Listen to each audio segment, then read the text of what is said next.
ये धाम नेपाल के नवलपरासी जिले में स्थित एक महत्वपूर्ण धार्मिक स्थल है। यह नारायणी नदी के तट पर स्थित है, जहां तीन नदियों सोनभद्र, तमसा और नारायणी का संगम होता है। इस संगम के कारण ही इस स्थान का नाम त्रिवेणी पड़ा है। त्रिवेणी धाम का धार्मिक महत्व। त्रिवेणी धाम को नेपाल का एक प्रमुख तीर्थ स्थल माना जाता है। यहाँ हर साल माघ महीने में मकर संक्रांति के अवसर पर एक बड़ा मेला लगता है, जिसमें नेपाल और भारत से लाखों श्रद्धालु आते हैं। यह स्थान हिंदू धर्म के अनुयायियों के लिए विशेष रूप से महत्वपूर्ण है, क्योंकि इसे तीन पवित्र नदियों का संगम माना जाता है। त्रिवेणी धाम में कई प्राचीन मंदिर हैं, जिनमें वाल्मीकि आश्रम, गजेंद्र मोक्ष स्थल और नरदेवी प्रमुख मंदिर हैं। यह माना जाता है कि भगवान राम ने अपने वनवास के दौरान कुछ समय के लिए त्रिवेणी धाम में निवास किया था। महर्षि वाल्मीकि का आश्रम भी यहीं पर स्थित है। त्रिवेणी धाम का प्राकृतिक सौंदर्य के बारे में अगर बात करें तो त्रिवेणी धाम एक सुंदर प्राकृतिक स्थल है, जो घने जंगलों और पहाड़ियों से घिरा हुआ है। यहाँ से नारायणी नदी का मनोरम दृश्य दिखाई देता है। यह स्थान पर्यटकों के लिए भी एक लोकप्रिय गंतव्य है, जो यहाँ की प्राकृतिक सुंदरता और शांत वातावरण का आनंद लेने आते हैं। त्रिवेणी धाम के बारे में कुछ अन्य महत्वपूर्ण बातें आपको बता दें। त्रिवेणी धाम में कई धार्मिक अनुष्ठान और त्यौहार मनाए जाते हैं, जिनमें मौनी अमावस्या भी शामिल है। यह स्थान हिंदू और बौद्ध दोनों धर्मों के अनुयायियों के लिए एक महत्वपूर्ण तीर्थ स्थल है। यहाँ आने वाले श्रद्धालु नारायणी नदी में स्नान करते हैं और मंदिरों में पूजा अर्चना करते हैं।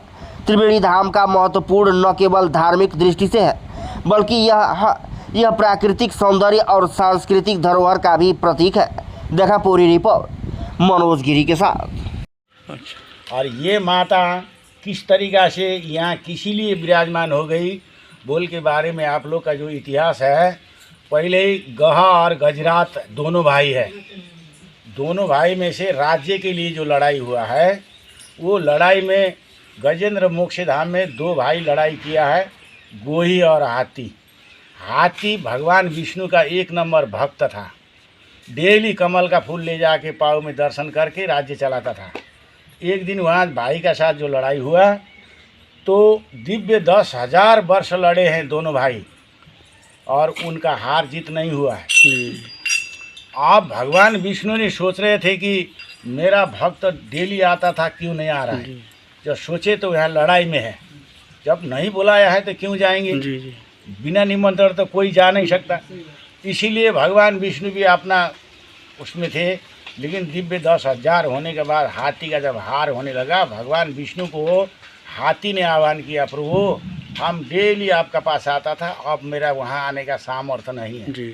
आप एक बार लास्ट ये फूल ग्रहण करने यहाँ आइए बोल के भगवान विष्णु को हाथी ने जब आह्वान किया, तब भगवान विष्णु ने भक्त को रक्षा के लिए माता लक्ष्मी को कुछ बोला भी नहीं कि इतना जल्दी सुदर्शन चक्र धारण करके गरुड़ में सवार होकर अति तीव्र गति से वे गजेंद्र मोक्ष धाम तरफ प्रस्थान हो गए। माता लक्ष्मी ने सोची कि भगवान कहाँ क्या लीला करने जा रहे हैं, कुछ बताया भी नहीं। इसलिए कुछ देर सोची और अपना ये साक्षात शरीर में जाएंगे तो सब ने पहचानेंगे बोल के एक जोगिनी का रूप धारण करके भगवान विष्णु का विमान का पीछा करके ये वृक्ष में आदेश लगा के यहाँ से भगवान ने क्या लीला कर रहे हैं वहाँ देखा है। इसीलिए इसमें छत नहीं है, ये खुला है।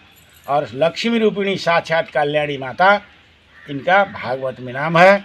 यहाँ पर केवलिनी माता से प्रसिद्ध है। और ये मंदिर और मठ नहीं है, ये शक्ति पीठ है।